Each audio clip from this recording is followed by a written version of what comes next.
Hey guys, welcome back in YouTube channel Nikku Chaudhary reaction. मैं हूं नताशा। बात करेंगे यहाँ पे हम पिंकी के बारे में। पिंकी की कल एक स्टेटस आया या ये कहें कि कम्युनिटी आई, जिसके बाद मुझे सच में बहुत ज़्यादा बुरा लगा कि भाई ये है, कम से कम उनको एहसास तो हुआ।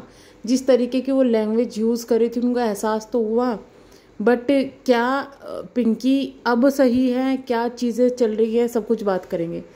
दरअसल हुआ ये कि कोई रिएक्शन चैनल था जिससे पिंकी को बहुत ज़्यादा प्रॉब्लम हो रही थी उनकी लैंग्वेज की वजह से। सीरियसली मैंने उनका चैनल कभी नहीं देखा, क्या लैंग्वेज वो यूज़ कर रही है क्या भी, तो इस पर टिप्पणी करना ही बेकार है। जब हम किसी को देख नहीं रहे हैं तो उन पर तो क्या ही टिप्पणी करें। लेकिन पहले भी पिंकी ने उनको कहा था कि भाई मैं एक्शन लूँगी, और फिर भी इनका कुछ चीज़ें नहीं हुई। उसके बाद में जो है अब दोबारा से उन्होंने शायद रिएक्शन बनाए हो, तो पिंकी ने फिर उनको कहा भाई मुझे तकलीफ़ हो रही है तुम्हारी लैंग्वेज से या कुछ भी है। तो हुआ ये कि इनका दोनों का लड़ाई झगड़ा हो गया, और कहा यह जा रहा है कि दोनों तरफ से ही लैंग्वेज बहुत गंदी थी। पिंकी की मैंने लाइव देखी है और वो लाइव भी मैं पूरी नहीं देख पाई क्योंकि लैंग्वेज बहुत ज़्यादा गंदी थी। तो इस वजह से मुझे वो चीज़ें बहुत ज़्यादा बुरी लगी, क्योंकि पिंकी को ये बात समझनी चाहिए कि वो अगर सामने वाली रिएक्शन दे रही है तो वो किस लहजे में दे रही है, किस लैंग्वेज में दे रही है, उनको हम कुछ नहीं कह सकते। लेकिन क्योंकि वो इन्फ्लुएंसर नहीं है, वो किसी को इन्फ्लुएंस नहीं कर रही है, वो सिर्फ बता रही है। बट फिर भी मैं इन लैंग्वेज का सपोर्ट नहीं करती हूँ, चाहे वो कोई भी यूज़ कर रहा हो, और ना ही मैं उनका कभी फेवर ले रही हूँ कि उन्होंने ऐसी लैंग्वेज क्यों यूज़ करी, कहाँ से शुरुआत हुई, ये हुआ वो हुआ। बट आप हैं एक इन्फ्लुएंसर, आपको देख के लोग कहते हैं कि हाँ भाई ये चीज़ें सीखनी है, या आपका नाम इन्फ्लुएंसर मतलब आप किसी चीज़ के लिए इन्फ्लुएंस कर रहे हो, और आप ही इस तरीके की लैंग्वेज अगर यूज़ करेंगे तो आपकी रेस्पॉन्सिबिलिटी ज़्यादा बनती है, ना कि उनकी। हालांकि हम उन्हें सपोर्ट नहीं देंगे, क्योंकि रीज़न ये है ना कि कुछ लोग दूसरों को इतना पोक कर देते हैं कि सामने वाले को बोलना पड़ता है, वो ही कब तक चुप रहे। अब जैसे कि पिंकी ने अपनी जो स्टोरी डाली है या ये कि कम्युनिटी डाली है, उसमें एक माँ की लाचारी भी दिख रही है।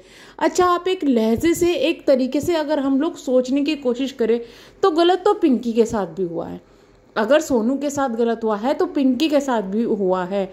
उसका रीज़न ये था कि ना तो पिंकी को ये पता था कि जो विकास है वो मैरिड है, और ना ही पिंकी ने ये सोच के शादी की थी कि भाई मैं एक मैरिड मैन से कर रही हूँ। जिस तरीके से सोनू ने भाग के शादी की, उसी तरीके से पिंकी ने भाग के शादी की। बस फ़र्क ये आया कि भाई सोनू जो है वो पहली बीवी थी, पिंकी दूसरी बीवी थी। अब पिंकी को नहीं पता था कि सोनू से ऑलरेडी उनकी शादी हो चुकी है। जब उसको पता चला तो वो प्रेग्नेंट थी। ये चीज़ें सामने आई हैं, तो मैं नहीं मानती कि पिंकी की बहुत ज़्यादा गलती थी, क्योंकि पिंकी अगर उस वक्त जितनी गलती सोनू की थी कि भाई उन्होंने शादी की भागकर, उतनी ही पिंकी की थी। अब कोई लोग ये भी कहेंगे कि सोनू को पिंकी को छोड़ के चले जाना चाहिए था उस वक्त में जब पता चला, बट वो जाती कहाँ, वो अपने घर बार सब कुछ छोड़ कर आई थी। उसने खुद ये चीज़ें बताई है कि भाई मैं सब कुछ छोड़ के आ गई थी। मेरा तो उन्होंने जो घर वाले हैं उन्होंने संस्कार वगैरह भी कर दिए थे जो मरने के बाद करते हैं। तो जाती कहाँ, ना तो कुछ इनकम का साधन, ना कुछ, ना वो इतनी पढ़ी लिखी कि भाई बहुत ज़्यादा पढ़ी लिखी और अपने बच्चों को पाल सकते, तो वो उसकी मजबूरी बन गया वहाँ रहना। अब यहाँ पर सोनू ने एक्शन क्यों नहीं लिया? सोनू ये कहते कि भाई मैं घर संभालना चाहती थी इसलिए मैंने एक्शन नहीं लिया। यहाँ पर सबसे ज़्यादा गलती है विकास की, जिसने ये सब चीज़ें की है। अब ये चीज़ें तो हो गई, शादी के 15 साल भी कट गए, किस तरीके से भी कटे। सोनू के लिए वो बहुत भारी होंगे, इतने ही पिंकी के लिए भी होंगे, क्योंकि कोई भी पत्नी अपने पति की लाइफ में दूसरी बीवी नहीं बर्दाश्त कर सकती, पर इन दोनों को ही करना पड़ रहा था, तो दोनों के लिए ही काफ़ी मुसीबतें वाली वो चीज़ थी। बट अब हुआ क्या कि क्योंकि अब इनके बच्चे बड़े हो रहे हैं, पहले पिंकी सुनती थी तो ठीक था, लेकिन अब ये चीज़ें बच्चों तक आ रही है, तो इस वजह से शायद पिंकी ने फैसला लिया हो कि उसको अकेला रहना है। और अकेला रहना, आप सोचो कि अकेले मतलब अगर पति से तलाक हो जाता है तो ससुराल पक्ष से कोई नहीं, मायका ऑलरेडी छूट चुका है, यानी कि सिर्फ बच्चों के साथ ज़िंदगी बिताना वो काफ़ी ज़्यादा मुश्किल हो जाता है। कुछ दोस्तों का सहारा मिलता है, वहीं पर कुछ लोग आपका फ़ायदा उठाने भी आते हैं। तो ये कंडीशन हो गई है अब पिंकी के साथ में। अब आप खुद सोचो कि भाई इतना कुछ वो लेडी झेल रही है, तो क्या उसको इस तरीके से मेंटली हरेस करना सही है जो कि किया जा रहा है? उनकी गलतियां हैं, बहुत गलतियां हैं, ये हम मानते हैं, बट फिर भी एक चीज़ है कि भाई उसको अकेले अपने बच्चे पालने हैं तो वो क्या ही करे, काम तो उसको करना ही पड़ेगा। तो इसके बाद में अब पिंकी ने एक जो है स्टेटस डाला है, मैं पहले उसको पढ़ के दिखा देती हूँ, पढ़ के सुना देती हूँ।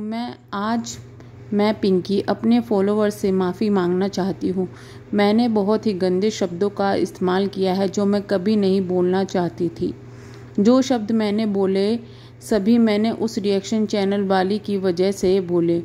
यही सारे शब्दों को मुझे और मेरे बच्चों को बोली है, तो फ्रस्ट्रेशन में आकर मैंने भी वही शब्द दोहराए हैं।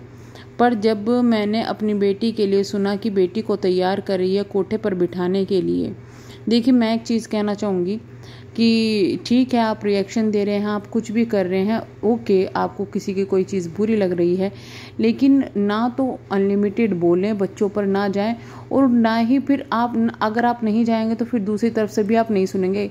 पर मुझे इनका सच में अब तक ये नहीं पता कि किसने पहले बच्चों का मुद्दा उठाया था और किसने पहले गंदे शब्दों का यूज़ किया था, क्योंकि मैंने उनकी वीडियोस नहीं देखी। तो प्लीज़ आप लोग कमेंट बॉक्स में ज़रूर बताइएगा कि किसने ये चीज़ शुरुआत की थी।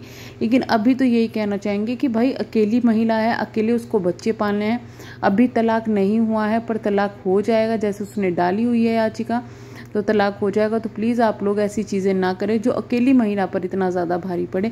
हाँ, वो कोई गलती करती है उस पर पॉइंट आउट ज़रूर करें।